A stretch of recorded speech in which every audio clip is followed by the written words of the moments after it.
طالبانو څخه د پاکستان خاینانه غوښتنه غواړي د واخان سیمه کې ځان ته لاره واخلي. دا چې افغانستان ته به څه تاوانونه ولري جزئیات همدلته وګورئ او چینل سبسکرایب کړئ. یو شمیر سرچینې وایي د پاکستان پلاوي چې کابل ته راغلي وو د پوځ او ایس آی کسان هم پکې شتون درلود.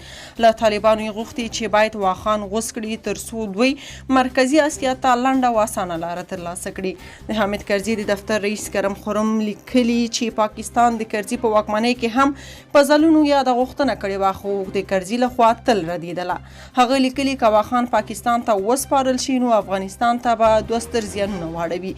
لومړی دا چې د افغانستان ترانزیتي ارزښت به ختم کړي او بل تاوان دا دی چې افغانستان به د تجزیې خواته ورټیل وهل شي.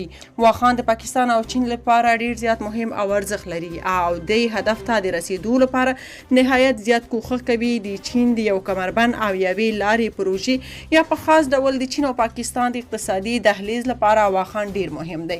په تیر نظام کې ډیر کوشش وکړ چې واخان د خپل سترو اقتصادي ګټو لپاره وکاروي خو بخ ورسره یاري نه کوله.